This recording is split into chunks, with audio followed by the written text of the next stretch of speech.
Hey guys, we're back. So I wanted to do. Jaffrey had commented about doing setting eyes, and so I wanted to do a little bit more, you know, a little bit more specific on that one in particular. I'm gonna try to get to a few.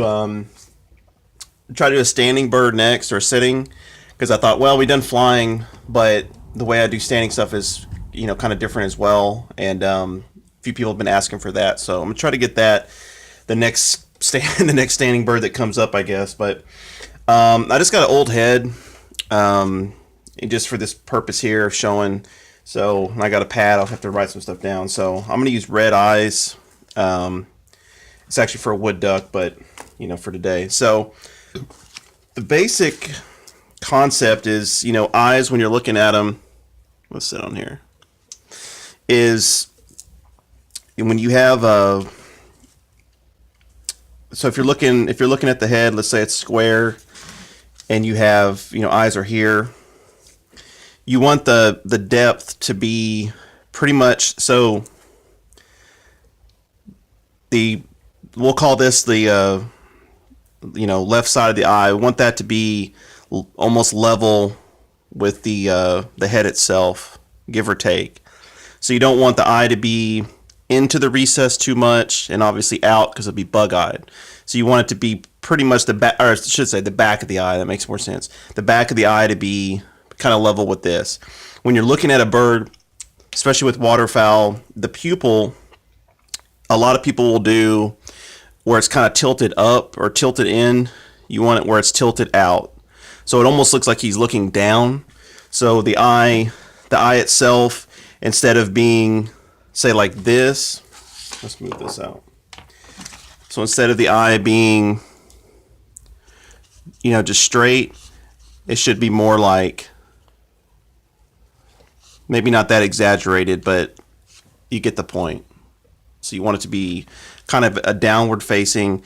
And then the best thing I could say is I generally move them in kind of two planes, I guess.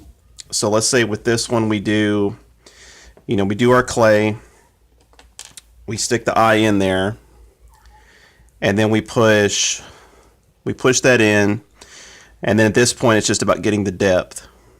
And so we'll kind of do this, push around the eye, kind of hold it in place, kind of work it, get that little groove in front of the eye and behind the eye.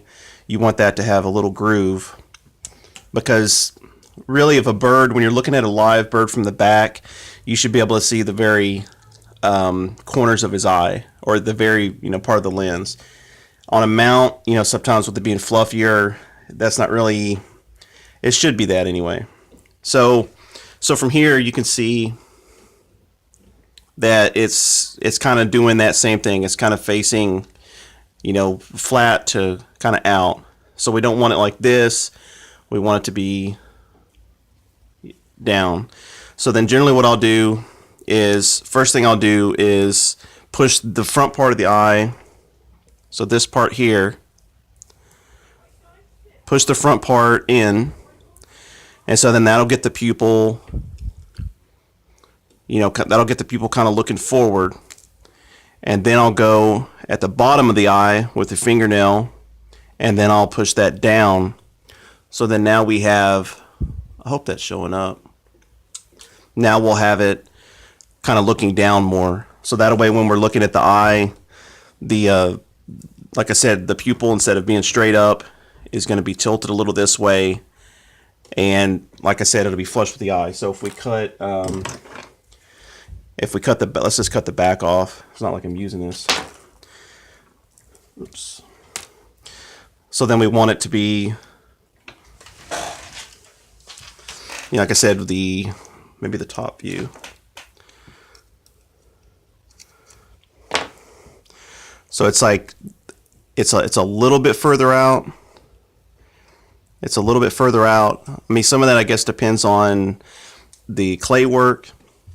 How much clay. I guess actually I'm looking at it, because normally I try to build up a little bit around the clay.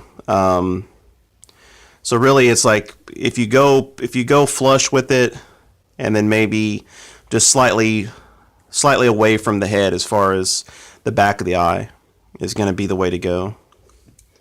Like I said, I honestly haven't really looked at it that much before until people started asking. So, but it's not flush, but it's a little bit out.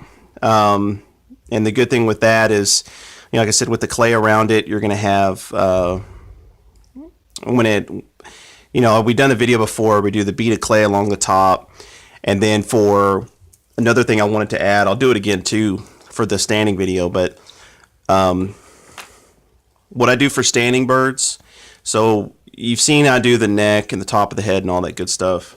So then what I'll do, so for divers or something that you want to have poofy cheeks, I try to stay away from caulking and stuff like that, just because, man, if it gets out of a hole, it's just a nightmare. And this way is just so much, just kind of like the neck thing, the sturdier you can make it, the easier it is, and more forgiving it is. So I'll do the normal clay like everything else, except here on the cheek, I'll put a bead so you can see out the thickness of it. It's not super thick. And then once the, and then I just wet that down and whatever and smooth it out. But then that'll give you the poofier cheek. And then, so like I said with the eye, so back to the eye. Anyway, that's about the only clay I do, just because otherwise you start kind of affecting the overall shape of the head, and you're casting these heads, and this one's kind of just a throwaway. But this is from silicone before I started brushing it on, so it's a little bit, details aren't as good. So anyway, on the eyes, and so then what you want to do, of course, is both sides.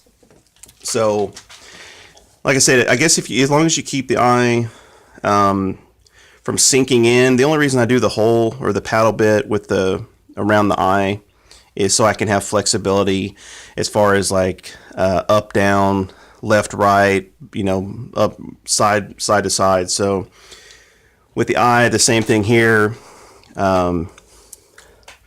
Hopefully the light's on, so hopefully it's showing. So same thing here, press in. I start getting close to flush, so the back is kind of getting there. Press all that down, come around the top, press that down. The biggest problem you're going to have and run into, same thing here, right? So, perfect example. So you have the eye on the right is down and forward facing. The eye on the left is still tilted out this way too much, and it's still straight up and down.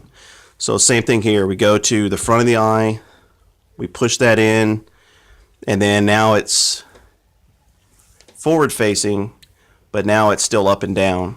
And so then we go to the bottom of the eye, we get the eye to angle downwards, and then now we're starting to see the beady little eyes that we all have come to love. So then now you have the actual, and so from here, if, say, I'm seeing more of pupil on this side than that side, then you're going to go back to the front of the eye, and you're going to push that in a little bit more, and then that'll show more of the pupil, and then you get them lined up that way. So once you get kind of an eye on one side that you're like, okay, this is cool, I like how this looks, and then you're kind of just matching it with the other side. And so, like I said, if most of it's going to be front of the eye and bottom of the eye, pushing against it, with Tohican, they have like a little lip, so it makes it, a little bit easier to kind of move it within the clay. And then once you get the pupils, as far as like I said, once you move them in and you move them down, then you're going to have, kind of that real classic, looking straight at you look. So, which I don't know how much is showing up.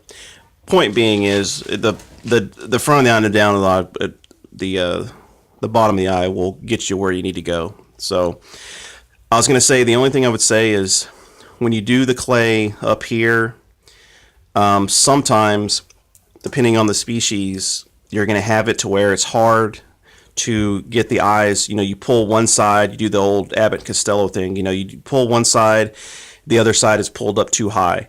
Then you go to the other side, now the first side's pulled up too high, and then it's just kind of back and forth. So normally what I'll do is I'll get one in position, I'll hold it down, or I'll have a pin to hold it in place, and then I'll try to get the other one to where it's covering the eye properly. If that doesn't work, there's no reason to be flustered about it. Then just kind of from the bottom of the clay on the eye, then you can just push it up a little bit on each side. So same kind of thing, you push it up, the pupils should stay aligned, and that way you're just reducing the space on top, and that way hopefully the eyes will fit better, or the skin will not be pulled tight, because you don't want. Another thing I do is, like, I don't really like the eye. A lot of times the people have eyes that are, real open. I like to bring this top lid down a little bit to give it more of an oval shape or an almond, and then that way it gives it a little bit more of a relaxed look, as opposed to, say, the eye being way open, where because you'll see a lot of mounts where they look surprised or scared. And so all you have to do to change the profile, and the thing is with the head too, is if the head's right, everything else can be right. If the head's off, the body can be perfect, every feather can be in place, and it's going to look like crap, because the head is what you focus on when you talk to people, you look at an animal, everything's the head and the eyes. So is the head not, the eyes especially, since it kind of portrays attitude or demeanor, that's going to be real important. So I'll just go through, instead of it being wide open, then I'll just bring that, cut it away. I'll bring that top lid down a little bit, and then that way it gives it more of a relaxed look, especially on like sitting, standing. I don't know, it gives it a better look. So, and I think, so that's about it. I would say, I'll try to cut this away, so we could kind of get a perception here. So this is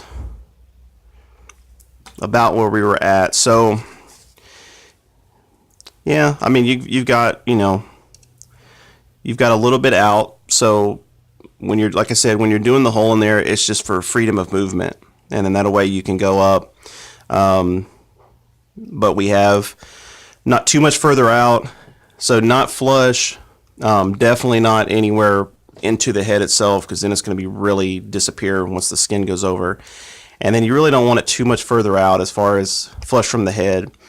So like I said, just a little bit further out than flush. Once you get it in, do the normal, press down, and then, like I said, the front of the eye first, and that'll kind of get your pupils where, because like I said, when you look at them, I generally like to have it where I can see the pupil, and then a little bit behind of the eye color behind it, and then that way it just gives the perception of it really looking at you. So when you look at a mount head on, it just gives that kind of look. So if you're looking at them, if you see the pupil, like I said, there's clay everywhere. So the eye is down like this for this opposite side. So you want the pupil to be something like that right there. So you have the head that's coming up, and so you have a little bit of color behind. The pupil itself is, you want to be able to see it.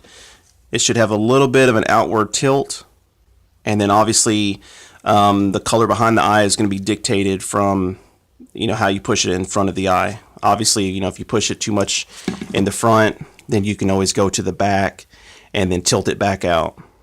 So and like I said, when I say this with a color, I know this isn't to scale because it's just a crude drawing, but just a little bit of color behind the eye, not a lot, very, very little, but some nonetheless. And then that's about it. So if you have any other questions, like I said, I'm gonna get to a standing bird next probably, and then once I get that, then I'll just kind of field for whatever else. But so this is basically the very, very crude, poor drawing of it. And like I said, the front of the eye, the back, the bottom probably does get pretty flush with the head itself. You know, where the top is obviously, you know, a little bit further out just because the angle. But this is the basic gist. This is the front view, and I guess actually this is kind of the top view too, because the front view is going to have it tilted in a little bit more, and then the top view is going to have it kind of flexing out at the top and then kind of in at the bottom. So hopefully this helps. I'm not sure if I just confused everybody or helped, but anyway, that's the little bit more finer detail that I wanted to go over on the eye sets, because I know this is like a big, like I said, if this is off, then the whole thing is, and it's a real big deal as far as the finished product. And but I think as long as you do the clay on the top, so that way you don't have that natural crevice when you cast it. Because remember, when you cast it, when you skin the head, that whole top of the head, there was a big layer of fat right there and muscles. And so when you take that away, it's not going to necessarily affect the shape of the head. As far as if you're looking straight at it, you're not going to see a kind of a concave shape, but it will affect the roundness of the head, and which is obviously important. So, and like I said, if it gets too tight, which happens quite a bit with gadwall, green wing, blue wing, a lot of the puddle ducks, then you can always just kind of move them up just a tad bit, even once the skin's over. And if you push up, it's not going to really affect the pupil alignment. So, and then other than that, as long as you have a nice little groove dremelled out like we've done in some videos, that should glue in nice and smooth, and that should be it. So anyway, guys, appreciate all new subscribers, all the comments. Like I said, hopefully it helps. I'm trying to show as much as I can, but honestly, I think I've said it before, but I do appreciate the comments and specific stuff that people want to know about, kind of like the wires and the neck stuff, and etc., because I can kind of focus in on, because when I do this stuff, it's just autopilot. So whenever I can get kind of some direction, it helps a lot, just like with the eye set. So so like I said, we'll do the standing bird, and then maybe some painting videos or something like that. Just been so busy with some of the birds. But anyway, guys, I appreciate it. Comment below if there's anything else you want to see in particular. Like I said, this is from a comment from Jaffrey, and hopefully that helps, man. And let me know if there's anything I missed, and I'll put it up. All right, bye, guys.